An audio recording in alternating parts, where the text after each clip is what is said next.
All right, great. Here we go. All right, so what is this talk about? The talk is principally about a little bit of an introduction of HTTP 2.0, and principally how HTTP 2.0 is going to be implemented in Servlet 4, the Servlet 4 specification specifically, and exactly what that means for the rest of the ecosystem. So that's what this talk is about. And for some reason, I did not hook up my slide advancer. That's what's going on. Okay. So, in order to understand what HTTP 2.0 is all about, you have to sort of take a time machine trip back into the early 90s and understand how and why of the HTTP 1.1 protocol. So when the HTTP 1.1 protocol existed, the web looked like this. Anybody know what this is? This is the NSCA Mosaic browser, the first ever browser. Okay, I actually remember this. I remember using this. So this is how the web looked like back then.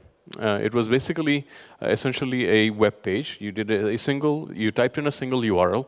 You would get a web page that looks like this. It's pretty much just text with a little bit of formatting and hyperlinks. Okay, and then when you click on each of these hyperlinks, you would go to another page like this that would look very much the same. A single HTML file page with some formatting and again some hyperlinks.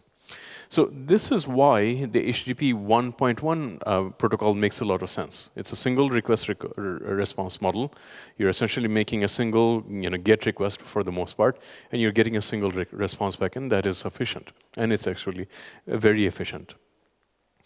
Now, the web doesn't really look like this anymore, right? It doesn't look like NSCA Mosaic anymore. The web of today looks very much like this. Can anybody guess on the average web page today, how many resources are loaded? Anyone want to take a guess at a number? The average number of resources loaded per a single HTTP page on the modern page, in the modern web, is about 80. The average is 80. Okay, think about that for a second. So what that means is the old HTTP 1.1 protocol doesn't make a lot of sense in this world. So what's really happening in this world is that we're making 81 on different HTTP 1.1 requests on average to load a single page. Okay, so this is really what HTTP 2.0 is all about. It's realizing that this is the reality that we live in today and making a protocol that makes sense in this world. So how do you do that? Well, the first thing you do is you get away from thinking of single request and response. But before we get that, let's think about what the specific problems are with this. So one of the ones that I mentioned is fairly obvious, right? So we're making, instead of making one request, well, we're now making 81 different requests. However, it actually gets worse than that because there's another problem called HTTP head-of-line blocking. I'll explain what this is. Basically, what this comes down to is the fact that from a given client and a server, all requests from the client to the server are actually required to be served in a sequential fashion, one after the other, not in parallel. Okay, so let's see what happens here. So let's say we make a request for index.html. All good and fine. Well, when we get index.html, suddenly the browser will know that we need to make a whole bunch of other requests. Okay, so now let's assume that we have a couple of style sheets and a couple of JavaScript files. Okay, now these are 4 distinct requests, and these 4 distinct requests are required to be served in sequence. Okay, so that's fine. So let's say we serve up style 1 and style 2 real quick. They're small files, it's not really much of an issue. Not much latency, we send it back to the browser. Now, we are stuck in script 1. Script 1, for some reason, is a much larger file. Let's say, for whatever reason, there's a bit more latency involved in it. So what this means is that script 2 can now not load until script 1 is done, and so on and so forth. So you can imagine if there's 80 different one of these, the head-of-line blocking actually is causing quite a bit of latency. So not only are you wasting the protocol, okay, by making connections and opening and closing connections over and over again, you're also dealing with the head-of-line blocking issue as well. Okay, and that's not the end either. There is yet another limitation between clients and servers. Anyone know what the maximum number of connections a given browser is allowed to have to a single server? No? It used to be 2, okay? Now it's 4, okay? So now you have to not only do all these extraneous requests, deal with head-of-line blocking, but now you can only do 4 requests in parallel, okay? So you do 4 requests, you're done, and then you make another 4, and then you make another 4, and then you make another 4. So to get around this, what people have done is something called domain sharding, which we'll talk about in a second, okay, to get around these problems. But in general, clever people have come up with certain hacks. If you go onto CNN.com or let's say news.bbc or ESPN, and you really look at how these websites are designed, they're actually using one or more and probably all of these hacks. Okay, so let's talk about these hacks for a second. So the first one is called file concatenation and image sprites. Okay, what this is that when you have a bunch of images on a web page, instead of loading each image on its own, what you can do is you can create a master image file, okay, that has all of these images concatenated, and you can load that page all at once. So instead of loading, let's say, 50 images, you'll load 1 image, and then on the HTTP website, you'll actually write little JavaScript code to display parts of these images where you need them, okay? That's called file concatenation and image sprites. And similarly for things like JavaScript as well. So instead of sending 1 JavaScript file, 1 CSS file, the other way around. Instead of sending, let's say, 10 JavaScript files or 10 CSS files, what you can do on the server side is concatenate all of these files into one large one and send that back. Okay? Another trick to get around the connection limitations is something called domain sharding. And what is this about? Domain sharding is basically taking all of your HTTP assets and spreading them across subdomains, okay? Because each subdomain counts as a separate server. Well, now you can suddenly have, four times the number of subdomains that you have. Okay, that's called domain sharding. Inline assets is exactly what I mentioned. So basically, this is even worse. So instead of serving one file, what you do here is that in your HTML file, you actually make binary UUI encoded content right in that HTML page, and then you decode it using JavaScript on the server side. Okay. Anyone used any of these techniques? You have? Which one have you used? First one. You've used image sprites, quite possibly. Okay. So most people actually don't know about these techniques, right? Because they're actually quite complex. They're non-trivial to implement, and they complicate your website quite a bit. Okay. So enough about that. Now let's talk about, well, what is it that we can do to solve all of these problems in HTTP 2.0? Let me tell you, essentially all of these problems have been solved. So none of these hacks should be necessary anymore. Okay? So let's begin to look at HTTP 2.0 at the basic level and sort of go up the chain. So first and foremost, let's take a look at the network layer. At the network layer, HTTP 1.1 actually and HTTP 2.2 actually looks very, very different. Okay, but not on the surface. So essentially, what is happening here is a neat trick in that we've kept the basic protocol the same. So the API looks all the same, but the implementation is radically different. So you can think of, in a way, HTTP 2 as a transport layer, as a new transport layer for HTTP 1.1. Okay? Syntax is HTTP 1.1, implementation is HTTP 2.0. As I said, the request response model is the same. There's no new methods, there's no new headers, no new URLs or ports. Okay, so if you have a programming API for HTTP 2.0, let's say you have an HTTP client, okay, that HTTP client will look exactly the same as it does today. REST will not suddenly change. All of the REST paradigms still hold, but the big difference is everything else does, everything in terms of its implementation. Another big difference is that in HTTP 1.1, sockets are seen, and connections in general, are seen as trivial resources, right? So you create and destroy them as you wish, right? You don't sort of care about them, and they're sort of throwaway assets, okay? In HTTP HTTP2, it's quite the opposite. Okay, so in this case, you actually try to conserve connections. You try to reuse as many connections as possible. So now you, instead of having all those connections that we saw before, you'll only have one connection. Okay? Does this worry you? It should, right? Because you suddenly have these 80 files, right? And you have a single connection. How are you going to solve this problem? Is it going to make things worse or not? Well, the answer is no, right? Because what you have, although you have a situation like this, right? This situation is actually solved by something called HTTP request and request response multiplexing. Okay?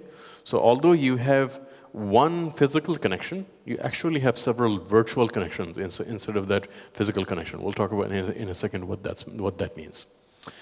So these are the big ticket HTTP2 features. We'll talk about each of these in turn. I forgot to mention something. So if you have questions on any of this, right, don't wait until the end to ask them. Go ahead and ask me, right away. Okay, so it's not a problem at all. Do you have any questions on anything that I said so far? No, everything is straightforward. Yes, sir.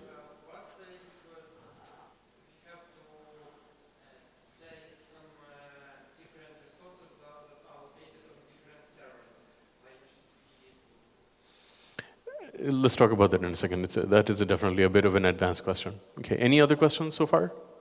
No? All right, let's move forward. So these are the big ticket features of HTTP 2.0. I'll talk about each of them in turn. So these are request response multiplexing, binary framing, stream prioritization, server push, header compression, and HTTP2 upgrades in terms of two different types of upgrades. One is ALPN, and the other one is 101 switching protocols. Okay, so let's start with the most obvious one. The first one is called request and response multiplexing. So remember I said now you can no longer have, right, previously you had maximum four connections, now you can have maximum only one connection. Okay, but here's the magic. That is actually an infinite number of virtual connections. Okay, so now in this HTTP 2.0 world, you have a single connection as you see, but that single connection can be broken down into streams. Okay, so think of streams as your new connection. Okay, each stream is corresponding to a resource. So if you're doing a GET request, that GET request is a single stream. If you get the response back, that's a single stream. You do another post, that's another stream as well. Okay, and each of these streams are actually broken up into messages.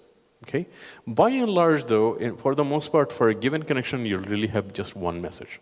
Okay, and each of these messages can also be broken down into frames. Okay, and the frames can be referenced all the way up to the stream. So these are all uniquely identifiable. Okay, each you can associate. You know exactly what frame belongs to what message, belongs to what stream, belongs to what connection. And in the end, what this allows us to do is this. Okay, so now you can have a bunch of different streams all done in parallel, right? So you can literally have requests and responses done in parallel, right? Because each of these streams are managed, okay, managed uniquely. This is actually a very old technique, okay? This basically is essentially how TCP works. We're just taking TCP one level up, and now we're applying it to the HTTP protocol. The other technique that is in HTTP 2.0 is called header compression. Okay, and I'll explain what header compression is. When you do a typical request and response today, what happens is that a lot of the request headers are repeated, okay, because each request is treated as distinct.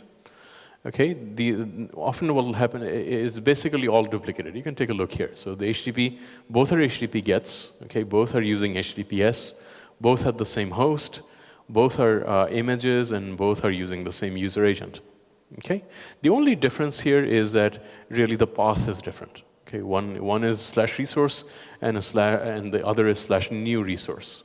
Okay, and you can imagine this over many times, right? So however many resources you are loading, each time you're incurring this network overhead, okay, over and over again. So now now that we have a stateful connection, okay, we can eliminate this overhead. Right? So what happens actually now is that both the client and the server are required to keep track of what headers they are passing. All right? So on the first request, if you have stream 1, request 1, you'll know that you'll get these particular headers. Okay? And the client will know this, and the server will know this as well. So when it comes time to exchange the next request 2, right, the client and the server can simply say, well, why are we exchanging all of these headers over again? So all I can really do is I can tell you all that has changed is simply the path header. Okay? So in this way, you're reducing the number of header exchanges quite a bit. Another interesting feature that's in HTTP 2.2 is something called stream prioritization, and we can I think this bears a little bit of explanation. Now, first thing is remember that now all of these resources can be loaded in parallel, right? You can load one resource and you can try to load another resource at the very same time. Okay? Now let's assume that we have 3 different resources, A, B, and C. Okay? So what you can do is you can assign weight to each of those dependent resources. So you can say that A depends on B and C. I'm going to give B a weight of 4 and C a weight of 12. Okay?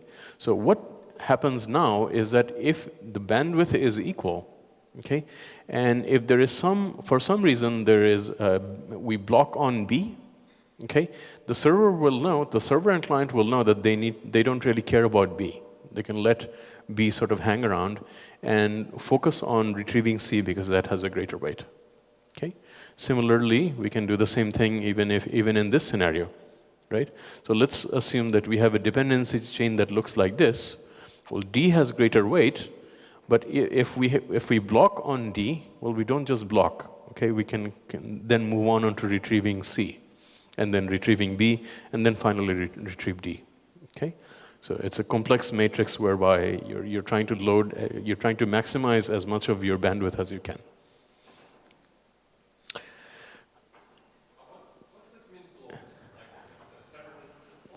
Pardon?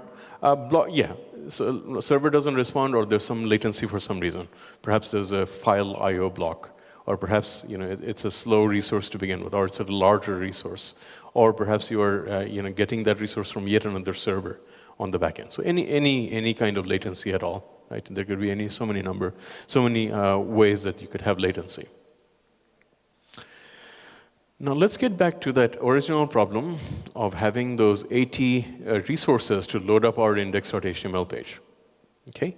So to solve that particular problem, you apply a completely new technique that actually has no parallel whatsoever, not even in TCP. And that is called HTTP server push. Okay? So what do you do here?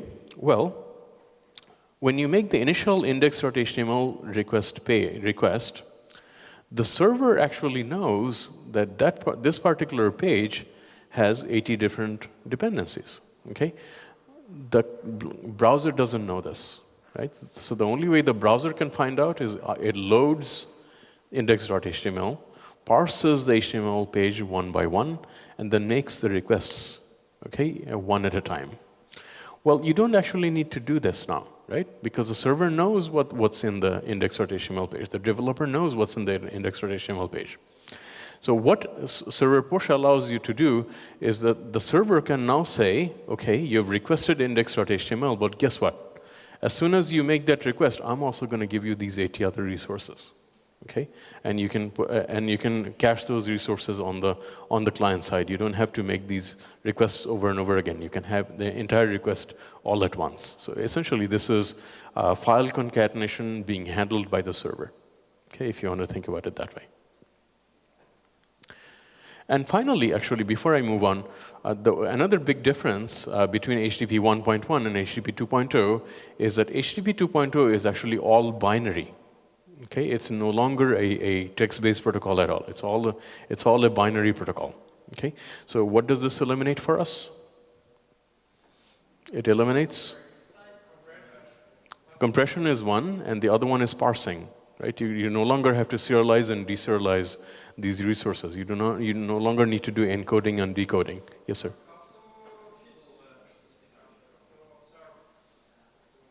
You can no longer do it. Yeah. So that's the downside, right? So, but it's not too much of a downside, right? It's well worth it, which we'll talk about in a second. I'll show you in real time, what the difference is in performance between HTTP 1.1 and 2.0. But yes, that is actually a well-known downside, is that you no longer can sniff your traffic. In terms of the HTTP expert group, though, that is seen as a good thing, right? It's seen as making the web more secure, because you can no longer, an average person can't just sniff your traffic and figure out, okay, this is what this person is communicating. Okay, so the last little trick that you need to understand is what happens how do you use HTTP 2.0 from HTTP in an HTTP 1.1 world? Because let's face it, not everybody is going to upgrade right away. Right? There's going to be a bunch of old browsers that hang around for a long time. Okay, so for this reason, what actually happens is all requests and responses start with start by assuming HTTP 1.1, right? So they make actually originally an HTTP 1.1 request from the client to the server. However, okay, it also uses a header called HTTP 101 switching protocols. Okay, so what the client will do is that it will do say something like, please upgrade to HTTP 2.0. Okay, and if the server can understand HTTP 2.0, then it will send back a 101 response to say, okay, now we can, so on your subsequent request, please upgrade to HTTP 2.0. Okay. Same thing happens with SSL connections as well. There's actually a specific protocol for this. It's called Application Layer Negotiation Protocol. It actually similarly negotiates, for SSL exactly what the protocol should be. Okay.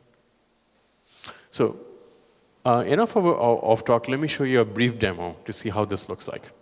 So the demo is available in http2demo.io.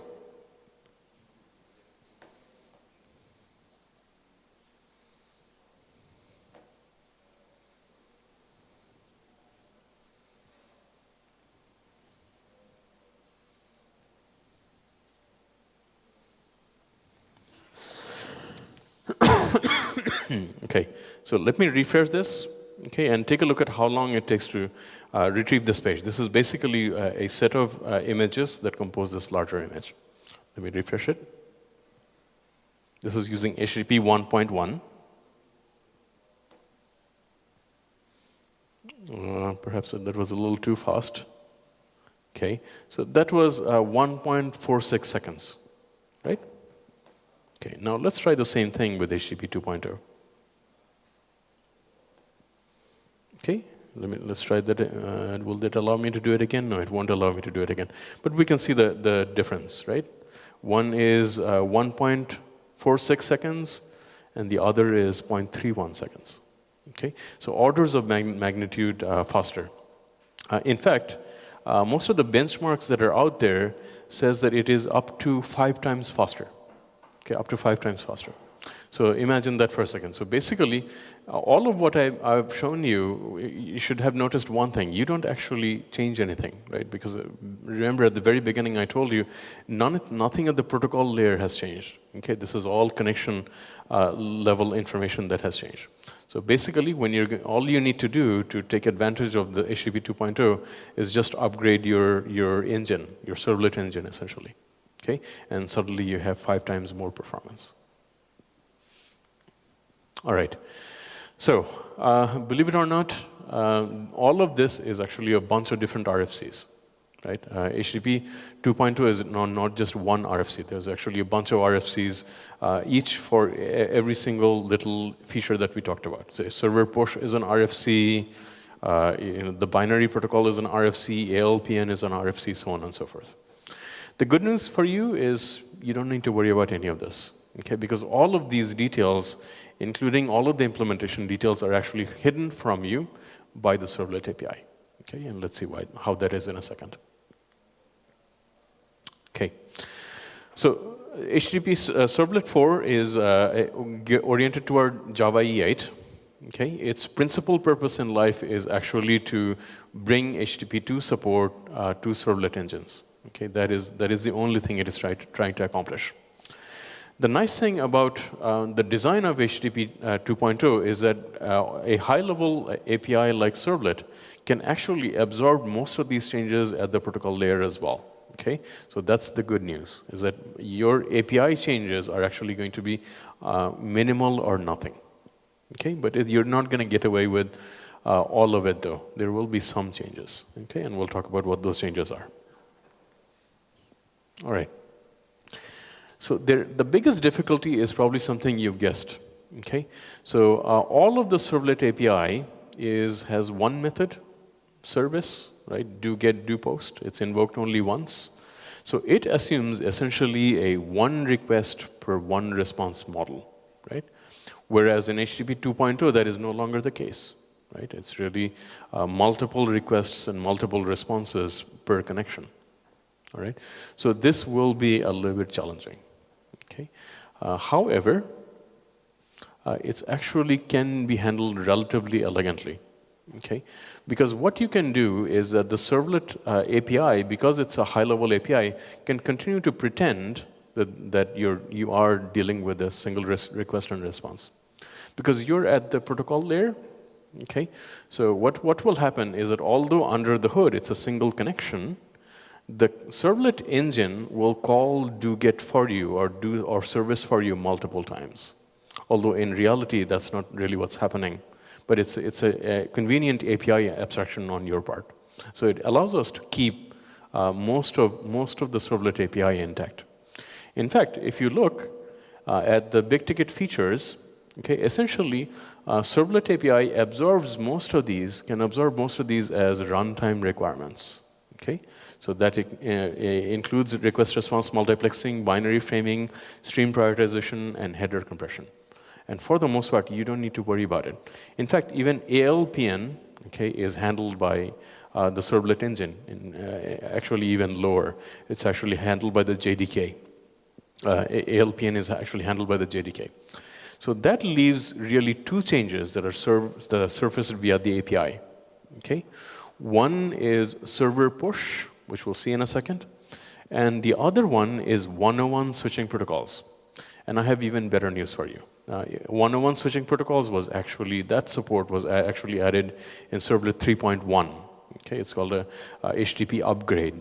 We needed that particular feature to implement WebSocket. Okay, so that already exists.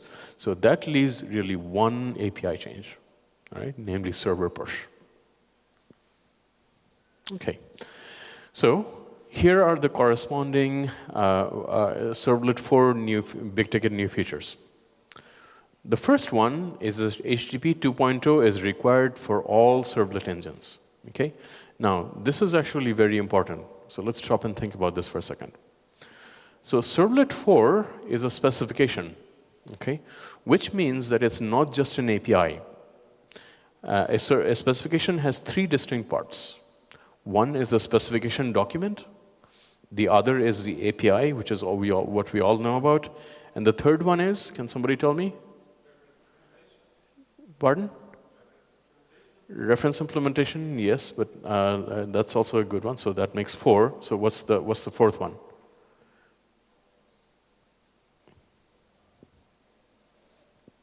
Test kit, TCK. Okay? So what that means is that a servlet engine, like say Tomcat, cannot simply say, I implement Servlet 4. Okay? They actually have to prove that they implement Servlet 4 by running a series of tests. Okay? So in case of Servlet 4 and HTTP 2.0, the TCK will actually include low-level tests to verify that a servlet engine is properly implementing HTTP 2.0. All right? Other than this test, we have no way of verifying when a servlet engine tells you we support HTTP 2.0, other than doing your own tests. So this is actually a single line, but a very, very important line. All right? This is what will bring HTTP 2 support in our ecosystem in a standard defined way. The other one is going to be server push. Okay, and actually server push is relatively nicely implemented, as we will see in a second. I'll explain the rest of this text here in a second. Okay, so let's take a look at that. So how is this implemented? So let's think about server push for a second. So when you have server push, you're getting a single request for index.html. You're executing let's say, a do-get method. And now you're being asked to generate other do-get methods, okay, dynamically. How can you do that? Well, it's actually done through a pretty nifty trick. Okay, so what they've done is that they've added a single builder API in the HTTP servlet request. Okay, and it looks something like this: get push builder, and you get a push builder API. Okay, and the push builder API is really nothing much more than a builder pattern to build up other requests. Okay, so you'll say things like add header, add e-tag, get last modified, query string, session ID, and the path. That's the most important one, right? What am I loading next? Okay, so I'm loading my servlet, but for my servlet, what other dependent resources am I loading? And of course, you can do that as many times as you want, right? So you'll continue doing add path, add path, add path, add path. And then finally, when you're done constructing all of your dependencies, you'll call push, okay? And what this will do is that it will simulate HTTP gets for you in the servlet engine. All right, so, and this is how we're getting around the problem of breaking the single request and single response model. All right. Just to give you an example, so this is how it would look like. So the browser gets index.html. The server discovers that browser will need style.css and script.css.js. So you'll make a request.getPushBuilder, and you'll set the path and do a push, set the path and do a push, and it's going to simulate the pushing of those two requests for you, and then finally push out index.html. Okay?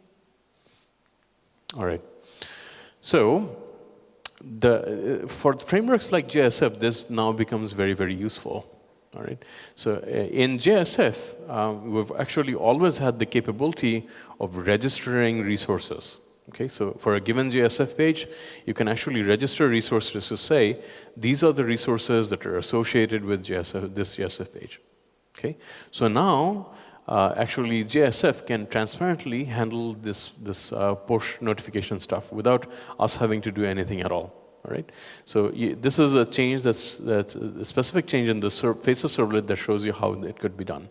Basically, under the hood, all it is doing is it's parsing for a given JSF page. It's looking what are the registered resources and building essentially the push parameters for us, just like here. Okay. All right. Okay, so if you want to get involved in any of this, it's still a very, very early stages. Okay, so actually we've had quite a bit of a concern. As you can see, Servlet 4 is very, very important, right? Servlet 4 was slated to be released with Java E8 at the first quarter of next year, okay? But we had a lot of concern over Java E progress over the last year. Really, Oracle didn't do any Java EE work at all since Java 1 2015. Okay, so we're really keeping an eye on the situation and making sure that Oracle is actually delivering Servlet 4. All right. Finally, in Java 1 2016, they announced that yes, they are committing resources, they are going to resume work, and now they're promising that they're going to deliver Servlet 4 sometime during next year. Okay, calendar year of next year. We don't know when. All right, so do keep an eye on it. Do get involved in the Servlet 4 spec. Make sure that this is actually happening. This is important stuff. Right? All the other stuff that you're talking about, that we're talking about here, microservices, this and that and the other thing, this is probably the most beneficial thing that is coming your way. All right, is able to improve your website performance 5-fold without any real effort. Okay, so please do keep an eye on this. Okay. So HTTP 2.0, it took a long time. It actually took almost 10 years to produce the HTTP 2 standard. Definitely worth it. Okay, there's a lot of value to HTTP 2.0. And we hope that Servlet 4 is going to be implemented very soon. So far, the API looks very nice, but there's a lot of work, especially in designing the TCK, to make sure that Servlet 4 is actually delivered. Okay, so definitely get involved. All right, so these are the two principal resources for you. The first resource is actually a very nice one, talking about all about HTTP 2.2 at a very low level. That's a URL for it right there. Okay, do feel free to check that out. And if you want to get involved in the servlet spec, the best place to do that is servletspec.java.net. All right, how much time do you have left? 10 minutes. Okay, that's just about right. All right, so do you have any questions, concerns about all of this?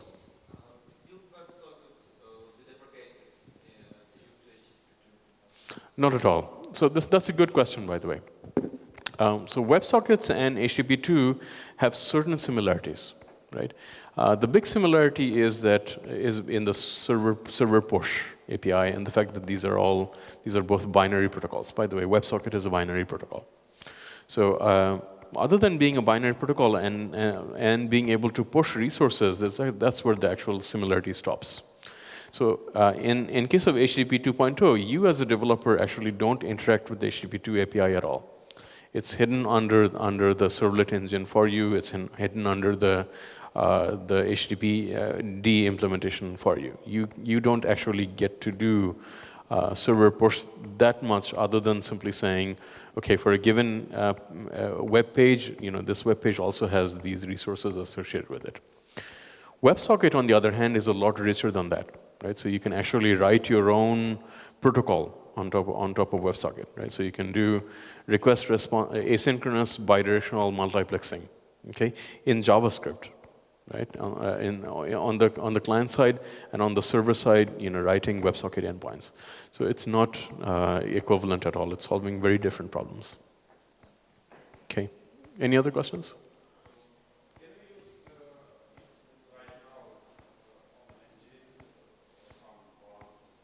Yes, there are definitely Nginx and even actually Tomcat added HTTP2 support. Issue is that that support is untested, right? So there's no TCK running. In HTTP2 is a sort of, all web standards are sort of funny, right? There's actually no official TCK for HTTP2, right? So the closest thing you have a TCK for to verify that, okay, the vendor is saying they've implemented HTTP2, have they actually? Okay, the only way to do that is really the Servlet 4 API. So for us, in the Java ecosystem, is actually very, very important. Okay, any other questions?